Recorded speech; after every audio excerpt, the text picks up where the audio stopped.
Assalamu alaikum, I'm Carl Arrindell and you're watching In Focus. Now in June this year, MPs on the House of Commons Home Affairs Committee launched an inquiry into the operation of Sharia courts in the UK to ensure that their principles, they said, were compatible with British law. This announcement followed the earlier establishment of a similar organisation by the Home Office in May. Both inquiries had a remit to explore the range of services offered by Sharia councils, the reasons for their use, and how Sharia law deals with family, divorce, domestic violence and child custody cases.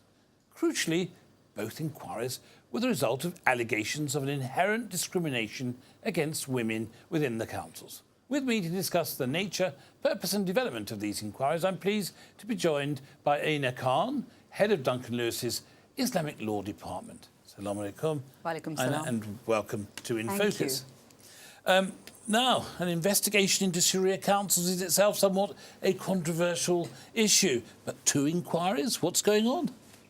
And maybe more to come. So we should watch this space. First of all, the clue is in the word at the beginning. Sharia courts, Sharia councils, nobody knows what they are. And you cannot claim to be a court or a judge without being trained and accepted by the government in that position. And secondly, your orders must be enforceable. People must have to obey them. So if the Sharia councils have no power of enforcement, it's just a piece of paper that people can choose to ignore.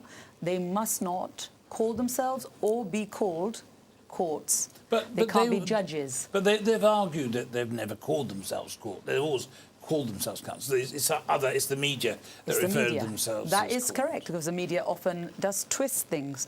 So first of all, they're not courts. Anyone who goes to them goes voluntarily. So it's usually women. About 90% plus of the applicants are women. And the workload is 90% divorce, Islamic divorce. So that's where the demand comes from. You may know the background that they were launched in the early 80s. So they've been around more than 30 years now. So let's get this clear, though. Yes. We know what they're not. What are they? They're arbitration, aren't they? Aren't they arbitration services or not? Nobody knows what they are. That's what the inquiry is about. They are what they say they are, and that just cannot happen in 21st century Britain. You and I cannot tonight, in this room, set up a Sharia council. Can we? Should we have that much power to do what we like, say what we like, listen to private facts of people's lives, broadcast them maybe to other people with no confidentiality, which is happening sometimes, have no standards, no transparency, no consistency, and have the power to make binding judgments that people think are Islamic, where they might have no basis in Islam or English law? I don't think you and I would want that power. It's too much of a responsibility. Yet that's what we've got. You and I have the power to start a Sharia council today in this room, put the advertising everywhere, and we'll make lots of money. Just so that we are absolutely clear on this, it's not something that's unique to Britain. A Sharia council as a concept is one that's been around for hundreds of years and is practiced in most Islamic countries across the world. Isn't that the case? Absolutely. So now we get on to the positive side, the background. The reason they were set up was by ijma, consensus, amongst the Muslim community. Dr. Zaki Badawi, well-respected scholar, and other scholars like Sheikh Darsh got together and said there's a pressing need in the Muslim community, especially from women. Why were the women in chained marriages forced to be with a man who'd refused to release them from a marriage while he had a second or third wife, never registering that marriage? It's not bigamy, it's not illegal, because it's just a girlfriend in the law's eyes. So men were able to detach themselves overnight from a marriage, sometimes marry and have many children in different countries, not just the UK, and the women were chained forever. That's the basis for them, and that's a good aim, isn't it? To use Islam to release these women from a hellish marriage. So that's what's happening around the world. That's what happened in the 80s and indeed the 90s. But what went wrong? That's what we need to look at. Now, it's true that both of these inquiries, the Home Office inquiry on the one side, which many have argued is the inspiration of a known Islamophobe. They say that Baroness Cox is spent her entire career, it seems, attacking Islam. And also that the inquiry was encouraged or inspired by a counter-terrorism issue under the Prevent agenda. And then you've got the second inquiry, the Home Affairs Committee, whose chair has been all over the news in the last couple of weeks as a result of a sex scandal. Should these issues have any bearing on the legitimacy of the inquiries and their purpose? It does seem laughable, doesn't it?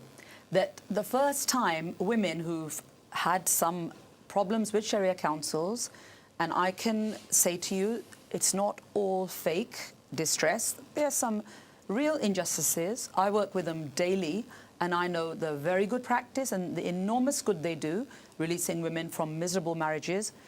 And then I know the terrible agony they cause, sometimes more than a year or two of waiting for a decision and being held to ransom.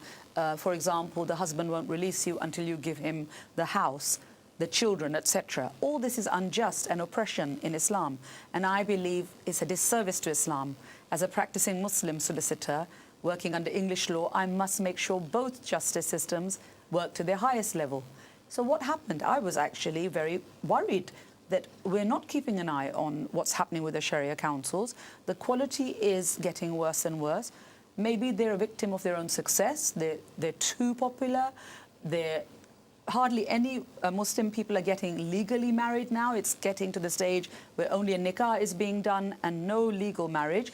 So there is no legal divorce. I think when we last spoke, and that's why there's so many. You spoke about there being a real issue here, Yes. that hundreds of thousands Yes. of women, you suggested, were effectively not legally married in Yes. this country We and have- had no yes. rights. Is that right? We have more than 3 million Muslims. We have more than 1 million in London alone. And out of those young marriages, under 30s, about 80% plus, sometimes 100% in some communities, do not register their marriage ever before the nikah. They may do it many years after, but not before. Now, that leads to a real problem because, A, they cannot get a legal divorce, and B, they have no one else to release them except the Sharia councils, who are run mostly by volunteers, they say. So they are always playing catch-up to a massive problem. The government has done nothing. The scholars are angry about that, many of them, that the government should have been responsible and did at least a survey of these opinions and see what's going wrong. So it was left to people like Baroness Cox, who have her own agenda. You may call it Islam bashing, you may call it evangelical Christian, whatever you want to call it, but there is an agenda, and it's in alliance with many other anti-Muslim groups. I've had many debates with her, and it's clear that this is not for the sake of the women only. So why are we leaving it to her to do this? Why are we not resolving it ourselves within our own community as mature Muslims who are unified? Why are we waiting for reviews? And now, discredited reviews. Yes, but one of them, with, as you mentioned, Keith Vaz, yes, not being chair and waiting for a chair. That's just the MPs watching the Home Office review. That one is under counter-terrorism agenda. Exactly. I don't want to give evidence under the counter-terrorism agenda, so I refuse to work with them until they'll take my evidence with a caveat at the top that I'm not doing this. So it seems that both of these inquiries, although what you're saying is that there's a total justification for them. I mean, there's a clear issue of what some people have said, rough justice being served out to women. Yes, there is. Abuse against women that needs to be addressed. We have to accept that. That the government-led inquiries, Yes. parliament-led inquiries, both of them have got their flaws. But then I must say that the Muslim community per se have been muted Yes. in the way they responded. If you speak to most senior figures, Absolutely. they're saying, well, it's understandable and the government has got a right to make inquiries into these things, and that's as far as they go. Is that the case? Is the community totally numb about the investigation into Sharia councils? You can say that, looking from the outside. It looks almost like they're stunned and they're silenced, and they'll wait for a report to come out in March 2017, which will slam the Sharia councils probably will not even look at the good examples because it won't want to. There might be a certain agenda that doesn't want to look at good practice. So we are waiting for that to happen to us. Luckily, there have been real inroads, and I will tell you the good news, that I work, as you may know, with parliamentarians who've been working with Muslim groups, and Dr. Dubian at the Regent's Park Mosque, the Islamic Cultural Centre in London, the Director General, Dr. Dubian, has got to be commended. One, for the work he's been doing in the last 5 years in attempting, under the UK Board of Sharia Councils, to unite the Sharia councils around the country and try and get one form of practice across the country. Governance, auditing, etc. However, from the meeting last week that I had with him, with others, parliamentarians, women's groups, lawyers like me, we had a very candid meeting, and it was clear that this was not going to go anywhere, the UK board, because a lot of the Sharia councils haven't even bothered committing. They don't attend the meetings. Even all that hard work that they came up with, for example, the set fees, the application forms, etc., there will be no implementation. So now Dr. Dubian has said that he feels he has a duty as the person in the Muslim community, in the Sunni community, that people look to provide some kind of guidance, because all of us from our childhood remember the Regent's Park Mosque as the centre for meeting Muslims of all countries. And he has trustees from about 9 different Muslim countries. He's in a very good position to launch what I am able to tell you about, which is the Sharia Family Centre. And he is going to put best practice in there. He's going to collect good panel members from the leading Sharia councils. He's going to put in a holistic service, which is trying to keep a lot of this away from the Sharia council panel, because it can be done by counsellors listening to distressed women, completing application forms. You don't need women to attend before panels of scholars, because it's not usually the point. It's usually cultural baggage, not religious. You're talking about what it would seem to me as a major revolution. It's a revolution, sadly, because reform wasn't working. And that's the problem, isn't it? In the voice of the people there who'd put me to shame, because I've done this for 25 years, being activist in the community as a bridge between the mainstream and the Muslim community. There were people with 30, 40 years plus experience who said, we are so tired, we don't want to do any more, because nothing will change. And the Sharia councils will not change, because why should they? There's no need for them to change. Well, it seems they will carry on. It seems to me that this is an impressive initiative, but there have been all sorts of recommendations made to the Home Affairs Committee and also the Home Office. I refer to an entry made by Elham Mania, who's an associate professor of Middle East Studies at Zurich University, who argued for that civil marriages should exist alongside the religious ceremonies. Now, it's interesting that in most other faiths, that is a standard practice. In the Christian faith, in the Jewish faith, that instead of what we have in the Muslim community of just a nikah taking place, there's a mandatory requirement for there to be a civil service as well, which would give, as to put usual language, the women the protection that they are now savagely missing. Isn't it an anomaly? And do you think that it's perhaps the way forward for the British government to pronounce on this issue, to rectify that issue? I 100% do understand Professor Elhamania. I know her, and she's a respected scholar, written a book on this subject, and she's recommending something very simple, which is what I'm saying, that why give certain religions the freedom to do what they like and others none?